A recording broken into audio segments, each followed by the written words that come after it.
Hello, folks. Welcome, early birds. Shanique, Patrick, welcome.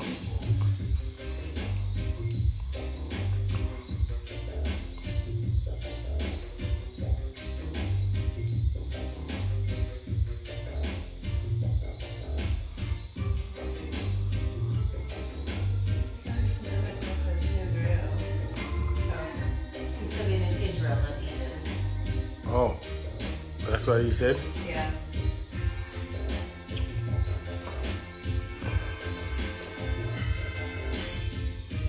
Hello, Ramsbury. What's Ramsbury's name again? Miriam. Miriam. I won't forget next time. Khalil's here.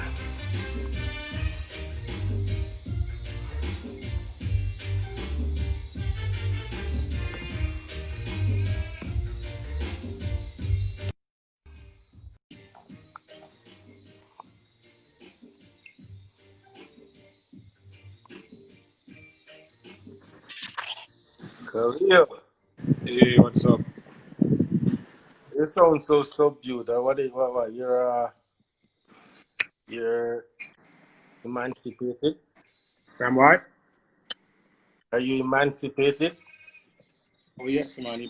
I'm free. I'm free. I'm okay. Let's give it a minute, see how many more people we're gonna have joining us. Yeah, sure. How was the day? Not bad. Our Saturdays has been like we're hunting, so things coming together. Okay, Things coming together. good. Um, we did weanings today, Oh yes, yes, yes. Nice. so you may hear them crying in the background because they miss their kids and miss their mother. Oh, So you may crying, hear, crying for mummies. yeah, you definitely will hear that in the background. Welcome to the new life. Hey, they got to get used to it. Usually only lasts like a day or so, a couple of days the most. And then they're like, okay, I'm over it. There's always like two that keeps going, but there's some of them like they don't even care that their mom's not there. It's the mom that's like, where's my child? Who took my child? Uh, Yeah. Okay, so maybe we should just get into this right now. sure, why not? Uh, yeah, so everybody online on the live now should know who Khalil is. And who doesn't know, Khalil is a ruminant nutritionist, correct? Yes, correct. Yeah, and he studied in Israel, and he is a very smart guy. And we've been working together since the inception of Cabra Ranch. He's been very helpful with our nutrition program, and he's the first guy I called when we decided to start this operation because I wanted to know how to feed the animals. So Khalil's a guy. Um, so Khalil, anything you want them to know about your studies? Well, what I can say is that the country lack a lot of nutritionists. Um, you might have few really who specialize, like for example, Dr. Denny, who you had here, who is a poultry nutritionist, is really a rare breed. Um, I think Hypro kind of step up the game by having two nutritionists on their team, one at the mill and one in the field. So it's a better flow of how information from the farmers translate to the feed mixing. So if there's any, a mishap in the field, I would pick it up. If there's research in the field for any species animal, I would play that role in field, pass on to the feed mill nutritionist now who could probably, formulate. We can, look if we really need to, make any adjustments to the feed. So the young persons who are on the live, I think that, trying to become a nutritionist, a geneticist, especially in Jamaica, it's needed. I think anybody who becomes probably a geneticist now would be so sought after by both companies, by any livestock-based company in Jamaica, they'll be sorted after. It's there are rare specializations in some of the technical agricultural fields. I studied in Israel. I just basically finished my thesis at home. I kind of brought the research that I did there, looking at silage and looking at inoculants and trying to see how best we can conserve fodder to, feed animals, especially with the whole climate change going on, as we can see. So it was a lovely experience. Israel is probably 50 years ahead of us with the technology that they have, as in it's so comprehensive.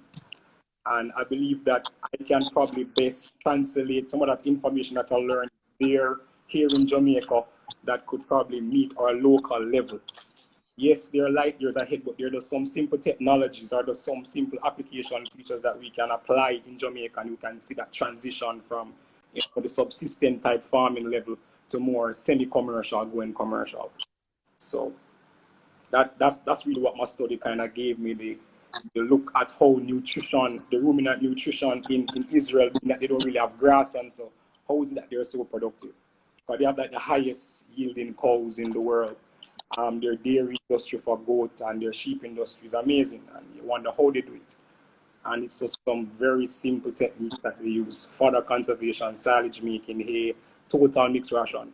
And you see Hypro is trying to push all these technologies here locally at the scale that our farmers can achieve that. Okay, so tonight we want to discuss feed security, right?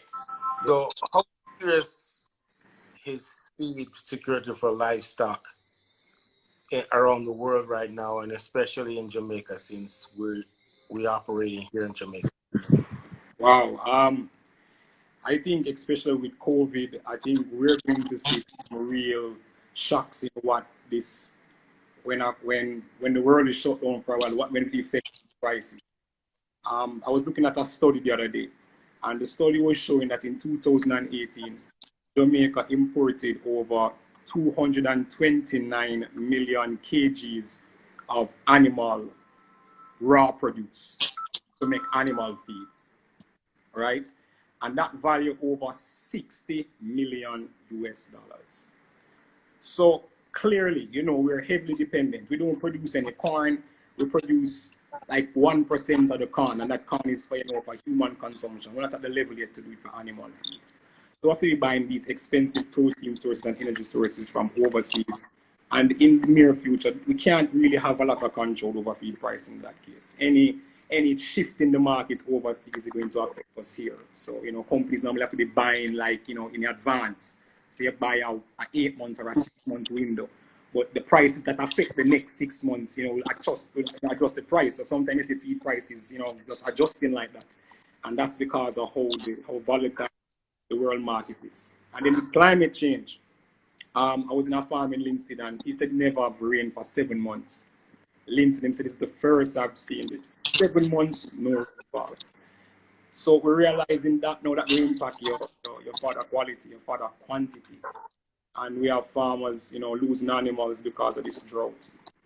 So I think we're at that turning point where it's either two things. It's either we decide to really expand this thing to the next level and start looking at forage as a crop. Like, let us take this king grass and this Mombasa as like we take a color look, because it might value the same amount, right? It value the same amount. This plant translates to your meat protein, that value $800 per kg. It has a value. So we need to kind of change our mindset and understand that if we don't start looking at our forages, especially we Jamaica have the forages, we're not deficient or have a deficit in any way. It's just that we're just not conserving. The time of excess, we have little rainfalls now, the grass then going to spring up. We should at least capture as much as we can and store. We need more farmers actually going into forage as a crop. Hay, we only have hay in Jamaica, right? And we see that you can plant pangola. This is a grass that you see grow wild on the sugarcane fields. You can plant it, cut it, dry it in the sun, wrap some card around it, and sell it at $500, $600 per bale for like a 50-pound bale of grass. Think about that. We need to start looking at this as a precious crop and get more farmers into it. And And next one that we're looking into is definitely the sugarcane. Sugarcane is going down. We realize that everybody coming out to sugarcane, the Golden Grove places, locked down, Berners Lodge. And I think sugarcane is a crop that is underutilized regarding feeding our ruminants in Jamaica. For years, we hardly use sugarcane to feed our dairy animals. 1 and 2 farmers will do it. So I think this is the moment where we should capture all the sugarcane that's about to be wasted, lands that may turn into housing schemes and so. Just reap that sugarcane and store it. So when we have farmers who desperately need grass, we can get access to this. So we have to start looking at things like that on a national level to kind of secure and allow the expansion of like goat farming. That's how I see it. So is there a national plan in place? All right. I remember I was working with government for 7 years, and it's something that I was always trying to push. Further production, civil pastoral systems. But it just seemed like that was just not priority for the government at that time. Probably, I don't know if that was not the vision. Probably the success to reap from it would be more long term. I don't know. But the drive, I know Dairy Board, I can't say the Dairy Board invested in the civil pastoral project. ICA also invested in the civil pastoral project. Dairy Board invested in a hay project, trying to boost further availability for dairy farmers to kind of allow the expansion of the milk and improve milk yields. That didn't really work too good, but there really needs to be consultation between all the stakeholders to say, hey, if we really want to expand the livestock sector, ruminant livestock sector, we're talking our sheep, we're talking our goat, we're talking our cattle, beef and dairy. We have to look at how much fodder we have locally to can feed these animals, and if we want to go to those commercial numbers, what we really need to put in place to can provide these animals with the volumes of fodder that they need. Like, we see it in Jamaica, and we see farmers say, once they reach like close to 200 to 250 heads, it's like impossible to feed them.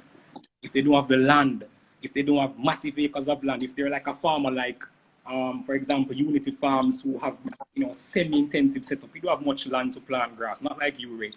When you reach a certain number, it's difficult to feed these animals, to find the fodder out on the field, to go and drive and cut it to get it. It's difficult.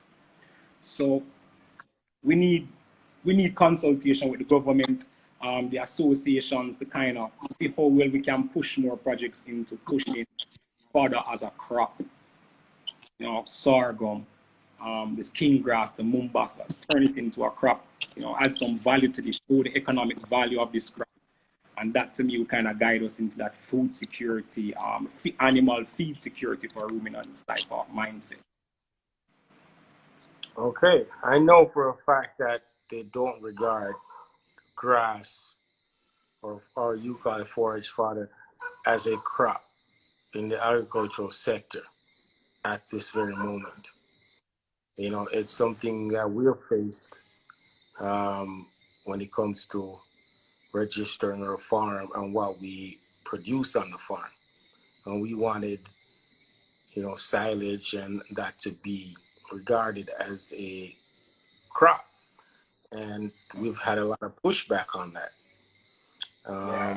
Amazing that we have acres and acres of valuable grass.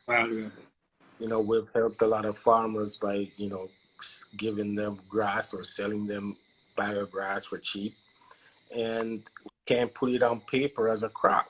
Yeah, I really can't understand. And then a guy down the street can have 2 acres of callaloo and cabbage or something, and he is regarded as a big crop producer. Get that. It's kind of for the community that they do it in St. Elizabeth, but in St. Elizabeth is like more of a mulch. Like the farmers who want to keep that moisture on the soil, they would buy it and apply it there. But to say for animal feed, that it's really, we only have few hay producers in Jamaica. We can count them on one hand. We don't really have anybody else trying to push that, and I really think the large players first have to kind of show that it can work, and then everything would fall in after that. But there's a next thing that I should mention.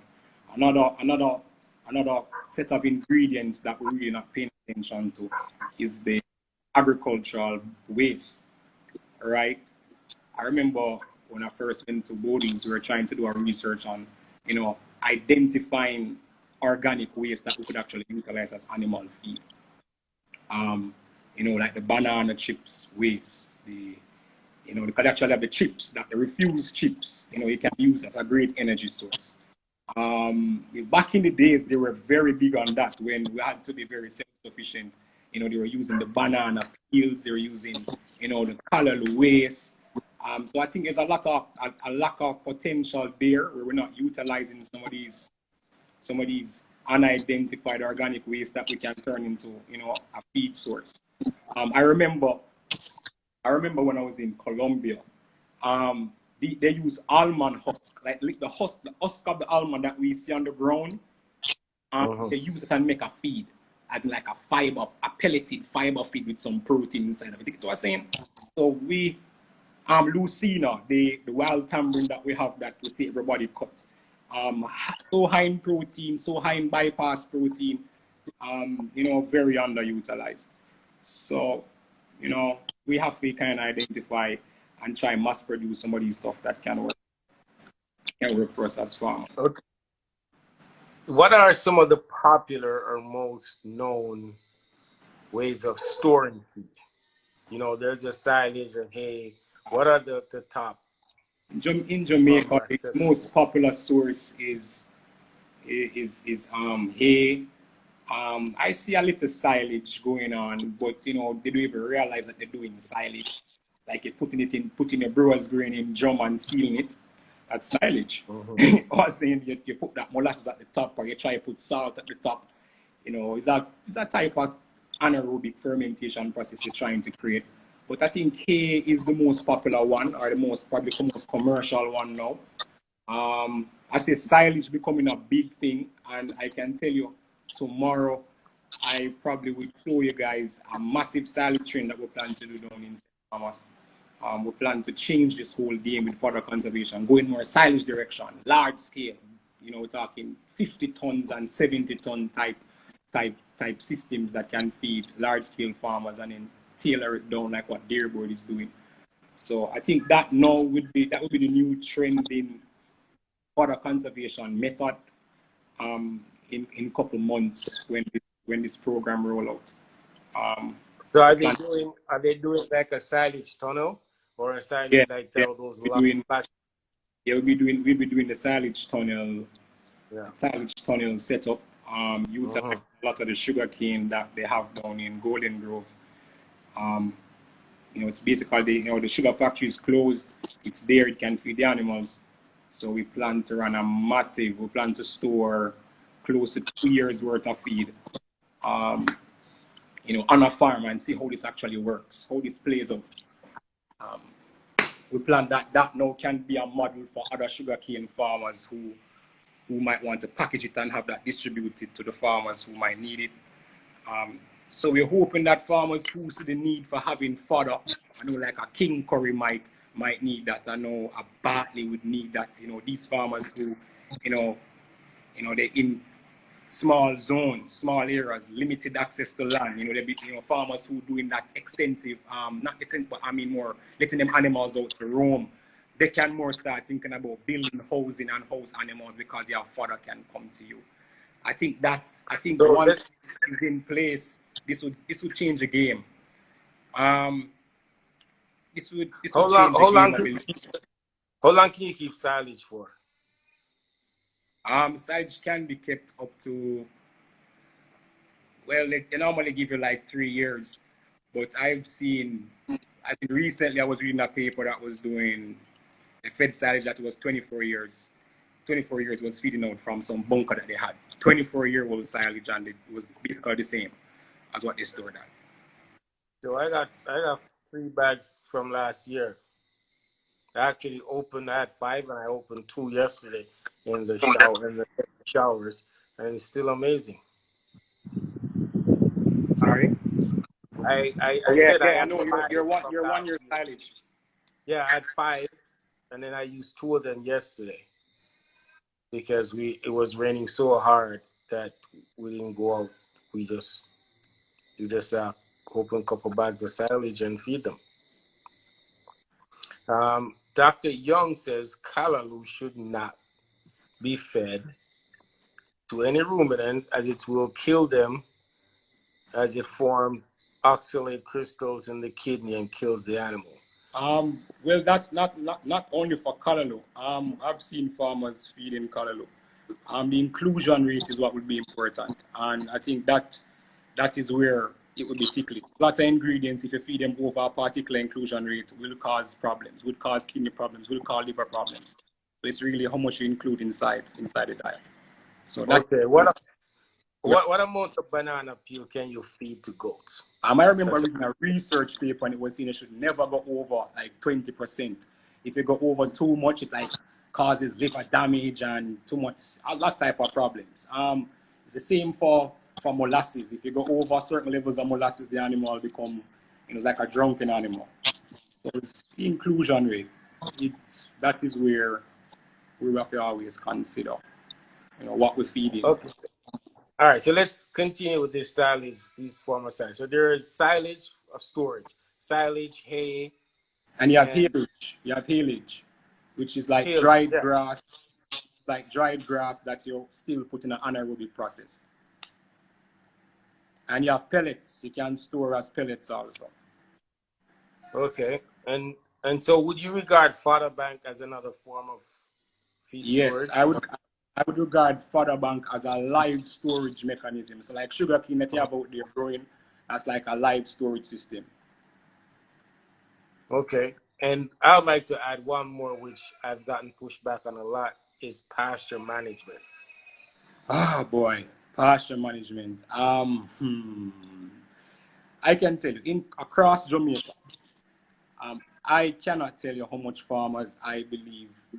I cannot count on my one hand how much farmers I see actually practicing proper pasture management procedures.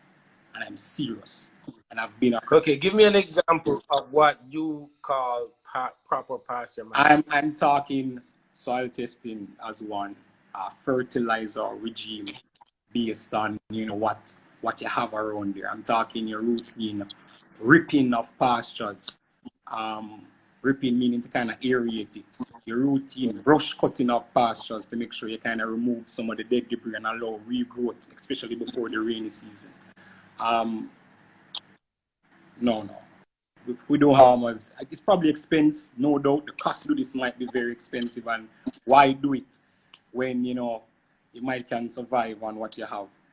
So that's, I don't know how we're going to ever change that culture. Plus, we do have like small ruminant farmers. We see that majority of the numbers don't really have the numbers for land space. Most of the farmers have less than 1 acre land, so they would really have to practice much pasture management. But I believe that even having the love for a pasture system would make them, even in a small space, create, as what they say, a fodder bank of, say, mulberry. Mulberry is a mulberry little fruit that they use and make yellowtail wine. If you have a fodder bank of mulberry, I can guarantee you that you would see significant changes just by feeding that to your wiener kids alone, and little of hyper grains. Probably a little dried grass in the feeding system, and you would be surprised the result of what you're getting from something like that. As in, believe me, I have researched that Mr. Miller did, Mr. McDonald, that they used mulberry, hay, and concentrate, and believe me, the results are outstanding. So that's where we need to be. Wow. We need more pasture sense. We need, again, it come to the seeing the crop as this, every lucina that you bring in, a pound of lucina, it value this. Yeah, your video just got stuck. Are you still there? Oh, you're there. Yeah, you're back. Yeah, I'm still you gotta there. stay in the room with the good Wi-Fi, bro. You're breaking up. You're signal's frozen. Go back to the room with the good Wi-Fi. Kelly, are you there? Yeah, I'm hearing you. Yeah, but your videos, yeah, Yeah, yeah, yeah, yeah, where were yeah, we? that's better. Yeah, I was saying Uh-huh. that the father bank thing is I think people who have like 2 acres or something or an acre that they wanna create some form of cut and carry situation. Yes. I think a Dearborn, father. Dearborn did a lot of that. Dearborn did a lot of fodder banks for their dairy farmers, where they would give them, like an acre or a 5 acre block of sugar cane or Mombasa grass. And you have actually seen the results of that over the years. Like I've seen the introduction of the Mombasa grass and the impact that have on fodder availability for the average farmer. There's a farmer in St. Elizabeth, Mr. Taylor. Um, he has no acres of Mombasa. And believe me, he has a TMR and he just uses his harvester, cut from a Mombasa fodder bank into him TMR. We mix up our specialty ration and feed them animals, and it's really amazing the setup that he has. Using now the high performance grass as a fodder bank system, kind of moving away from the pasture system. So I think that it might be rough for the traditional farmers to see where we're trying to push this vision, but in time they would see the benefit of it because the results are showing. Shifting to a semi-intensive system is the way your milk production will go up. Um, Average daily gains will go up, and that is what is on. That's the data on the ground right now. Yeah. Okay, so JB's asking if what's the nutritional value in fruit trees when it comes to Um, or a small Again, unit. then I think an next undertapped utilized area. If you look at some of the research there, like in India and so they use jackfruit, breadfruit leaf. Um, so they do have a lot of nutritional value. They do have, yeah, but I think the limited research again comes on again to the inclusion rate. We don't know how much we can actually feed to not cause a problem, not to cause like kidney problems, like what Dr. Neon was trying to say if you feed too much calorie. So, it can be utilized, JD, but there's not much data to support us to say, hey, I want you guys to start cut down jackfruit tree and use jackfruit tree to feed the animals. You see the goats them eat it, so we allow them to go. Yo, stick up here. Who's that? Who's that? Asha, come, go downstairs. Come. Go downstairs, grandma. No, a child has to Maya. step in and get featured. Sorry. No problem. You have a cameo, a special guest. Nobody else got that. Um, so another big question that I have is how do we go about encouraging the people in the sector, the powers that be, to set up a feed security protocol or process or something? Um. Oh, that's a good one. I don't know where we could start to achieve something like that. I believe the government is definitely the driving force for that, or the private sector. So it rests in one of those two hands to kind of start the game or kick the ball off to say, hey, we're going to turn this into a real commercial setup. Like, we can give some attention to livestock. And let's be honest, there's not much attention given to livestock in agriculture.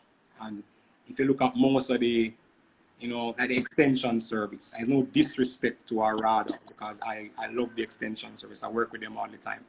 But the RADA promotion is mainly on crops.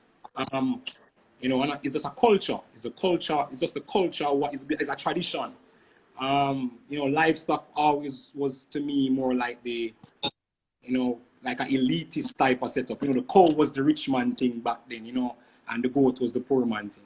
So it didn't get much attention, much highlight. And I think we need to kind of change that culture. That is why, I try just to promote livestock.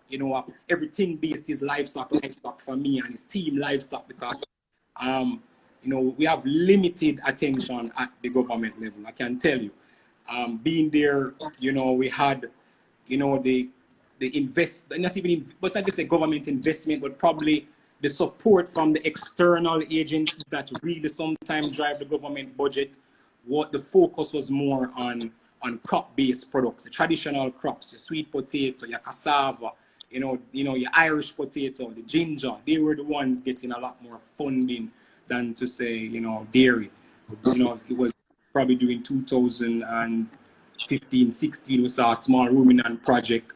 And, when since we got a small ruminant project coming from, any grant agencies, it start there. It start with the private sector putting some money behind it and the government seeing it really the way forward. I think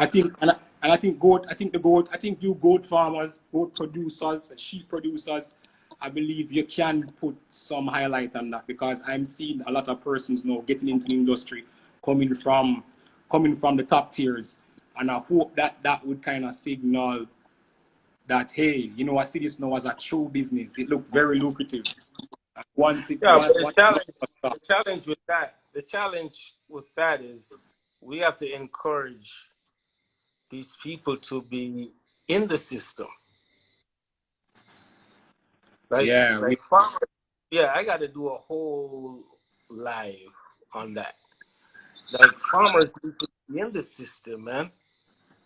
Like we need to be in the system, active in the system when it comes to being registered, being tax compliant. No, all right, right. So true, Ray. So true. So that way when reports are done on taxable income or contribution to the GDP, yeah, we are part of it. We are part of it. That's the way. That's the way. It's very important, like trust me. It's the number of farmers I've spoken to that have anywhere from 25 to 100 goats, and they're not registered. They're not registered as a business. As a business, they're registered RADA because RADA has some benefits, I assume, but their operation is not registered as a business, so they're not counted in the GDP. Yeah, you know what I mean. But anyway, that's for now a whole different live session. All right, we're gonna put together a live session for that. What should farmers do on their own to help themselves with the food security?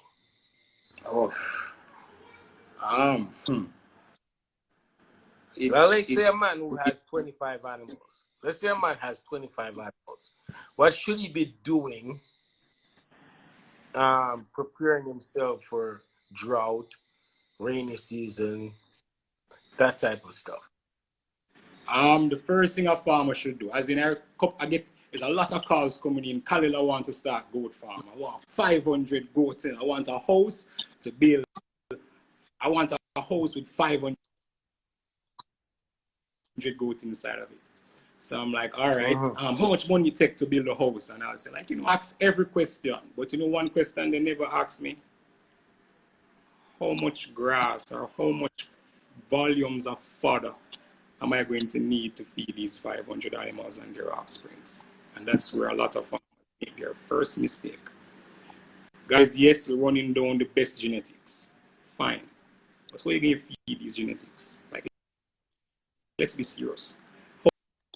How are you going to feed 500 animals that probably eating pounds or probably 15 pounds of grass daily. Look at that number and then recognize that, you know, for you to read these numbers, you have to change the game with fodder. That's, you know, that is why that's why goat farming and even some level of beef farming is not so commercial like how it is. We're not thinking about what is it takes to feed these animals for a year, for 2 years, for 3 years, for a 5-year lifespan. So the first thing I tell a farmer, get a fodder budget. Come and check me for a fodder budget. Let us look and see what you have, and we start calculating you have different measures. You have the animal unit measurements. You have, you know, we just use standards that talk about, you know, much dry matter animal requirements to be able to calculate it out. And with that, now you can understand. Let's get into a little bit of that. How Okay. much dry matter one mature maintenance mother requires? Well, that's vary. But we're just going to use the normal standards that they would put out there, like in a textbook and so. Right? You're saying goats can probably even 20 pounds of grass. That is unbelievable to me. In Jamaica, I remember looking at, I did like an in vitro study the other day when I had like a sheep and a couple male, and we kind of fed them and we kind of look at how they were eating about 11 pounds of grass, you know, on a daily basis. We'd concentrate in that 11 pounds. I think that is where I'll put my benchmark for like boar dog pot. You cut out there. Come back again. Repeat that. Yeah, you see, your I haven't done going. much work with a native kind. It's going again. So repeat. You there? Yeah, repeat from the boar. The boar eating 11 pounds. No, I was saying I would say that is where I put my benchmark. I haven't done much work with with a native animal to kind of know, but I'll put it around between 11 and 15.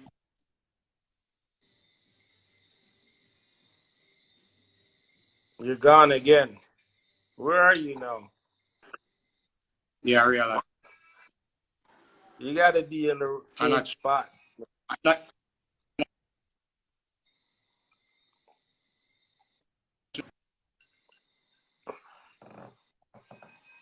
Go back to where you were in the house, where the good internet is.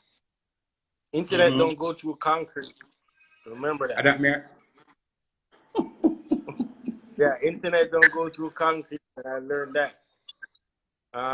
Okay, so you're saying a mature, let's say, boar mother, female, will consume up to 15 pounds of dry matter. 11 pounds, yeah. Good day. But then you gotta also supplement that with some concentrate. What if you come up with a good TMR? No, wait. You said the TMR. You wait. Stop talking about TMR. We'll have a next live on TMR. So we do have to into this live, but it's okay. So let's continue. Let's continue with these down the line of these numbers when it comes to dry matter weight per animal, so we can give people an idea of how much fodder they should have on hand for, let's say, 20 heads. Yeah. Right? Oh, look at Dharma. Dharma did a research at Case. She was saying 8 to 10 pounds of grass a day. Wow. Yeah. So let's let us even just say 10 pounds, keeping it at the round figure. You know, think about that. Yeah, that's a lot. And you got to feed that every day. So you look at 200 pounds for 20 animals minimum every day. So I'm this like, whole for you, Ray, you might not even see that. You have lovely pastures to have your animals, consume that 200 pounds a day. But for who don't have farmers, they have to cut it every day. And sometimes they can't cut enough. And then they wonder why the animals them not looking well, even though we're using concentrate. And then sometimes what they're cutting to is not ideal to feed these animals. That's the next thing that is important, your fodder quality. That is something again that we don't, as again, the lack of sense of pasture management to say, hey, when best time to harvest, is it week 4, week 5, week 8, week 12, whichever. So, yeah, Okay, so there's the a initial lot of question room for was, improvement. There's a lot of room. Yeah, sorry. so Really good the initial question. question was, is how can farmers, what can they do, right? So knowing what we know now, that minimum 10 pounds per mature animal, and that's not an animal that's in the production system. That's not a lactating mother. That's not a mother that's Yeah. about to kid. That's not a mother, you know. So does a farmer that has 20 mature mothers and has to go find that fodder somewhere, if they don't have it, the land, you got to take in consideration transportation, time, labor, all that stuff. Yes, I just spoke to a farmer and I was like, hey, what's like 50 head? And she's like, she spent $98,000 a month in getting our grass. $98,000,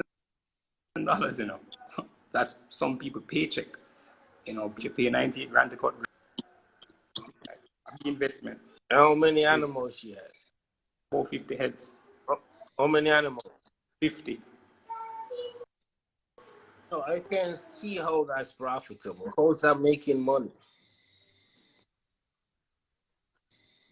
All right. Well, her system is a bit different, but you know, Okay. Um.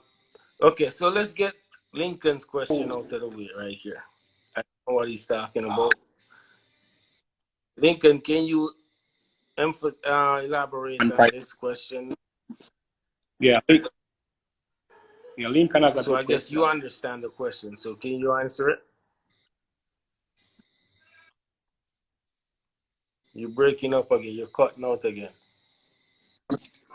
Yeah, I realize. You. You hearing me now? Yeah.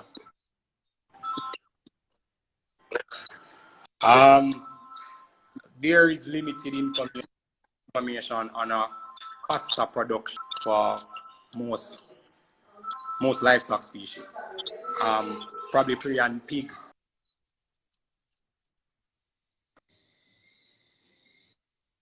Go back to your spot, bro. You're cutting out. Stop. Why you walking up and down all over the place? Stay in one spot, man. So you gotta stay at the spot where the internet's good. I can't hear you now. Your audio is gone. You sure your mic's not muted? Huh? Your audio is gone.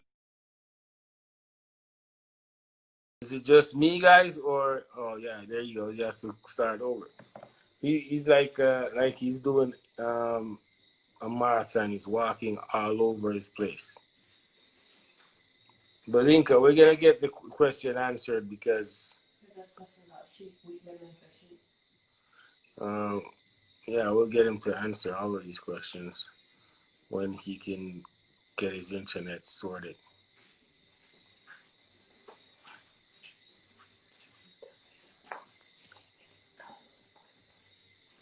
She sent it to us. There's a guy. Remember that guy, the Vanguard guy, that said his boats eat Carlo all the time. You have to check into it. Mm-hmm.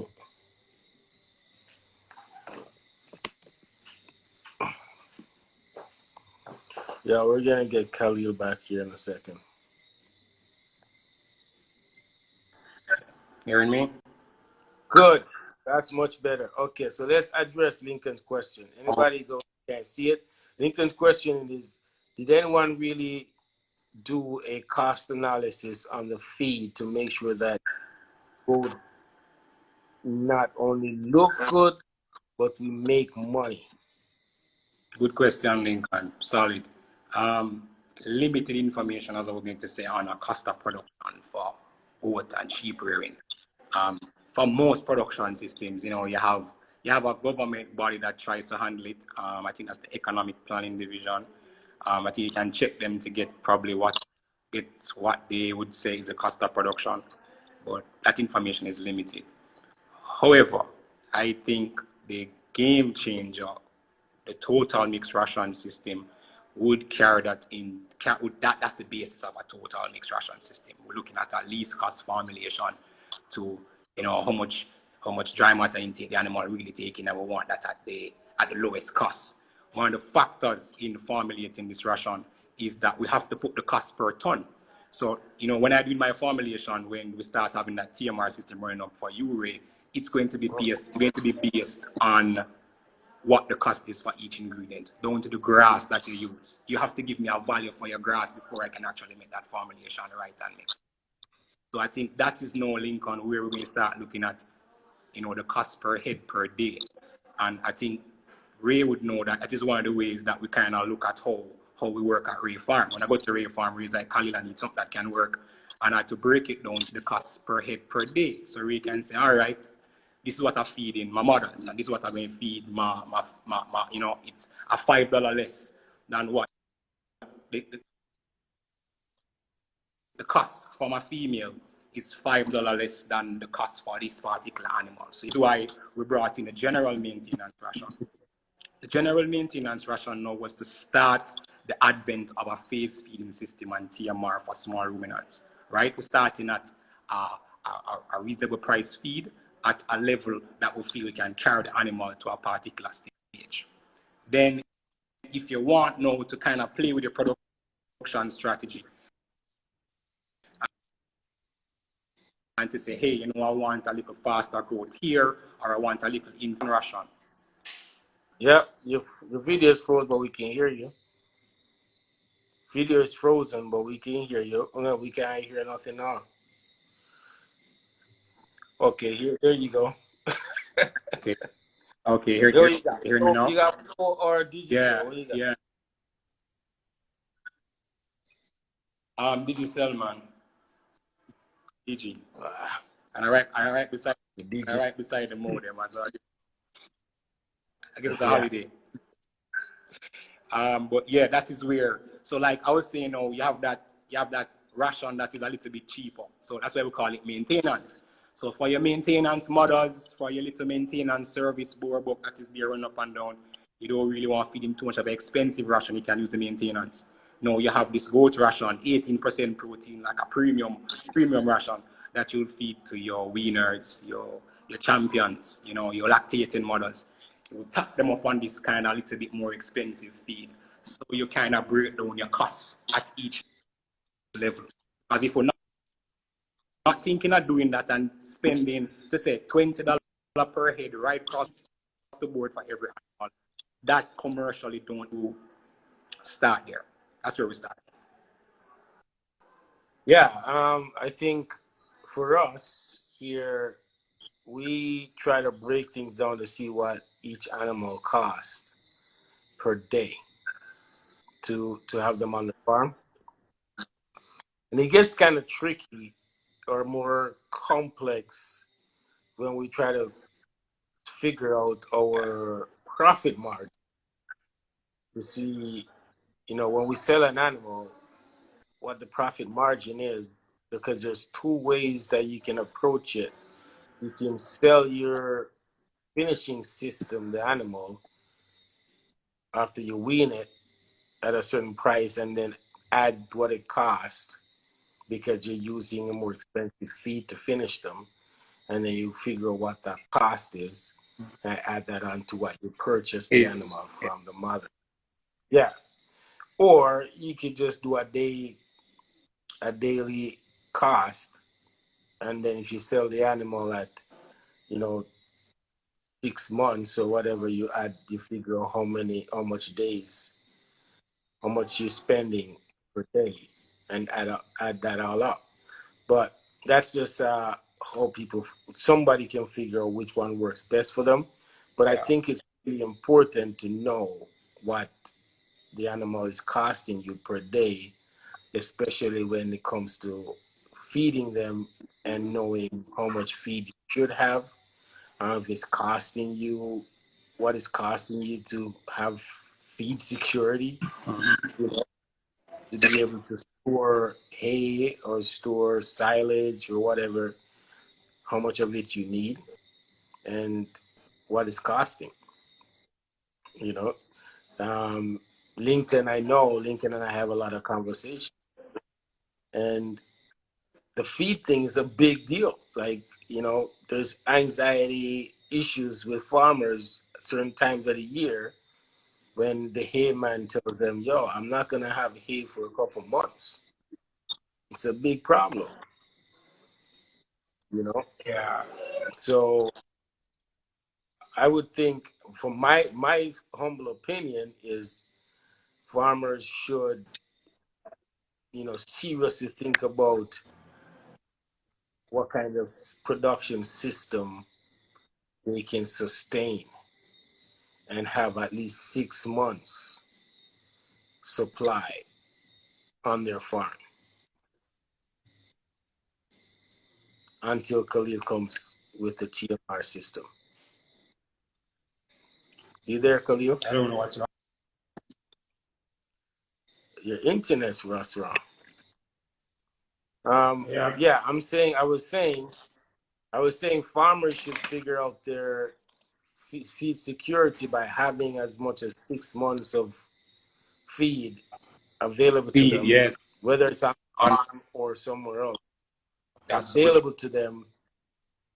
Yeah, because it's getting more and more serious with this feed thing. Because I've seen the anxiety issues with farmers And when the man tells them there's no hay for 2 months. believe me, I have seen it at its worst. I have seen I've seen farmers, they will do anything just to get something to can feed their animals. It's that bad at times. I know what Lincoln can face, especially I know Lincoln do a lot of outside rearing, and when the place dry up, those goats don't have nothing to eat outside, and when they get used to coming home with a belly full, it's a problem. And when they used to coming home to get a little touch up and they're not getting that, it's hell. So yeah, that So, so let's that talk. is my that's one of my big projects right now, and is to Yeah, I was just gonna say, let's get into the TMR thing and the and silage making. Because you say you talk about that big project in St. Thomas, and then the TMR. How is that gonna work together to help farmers? Internet. Oh yeah, we're gonna be running out of. hold on, let me.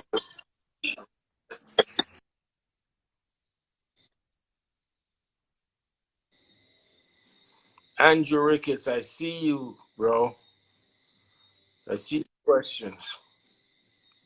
Well, Andrew from Facebook Live has some questions. We're gonna get to the questions, Andrew.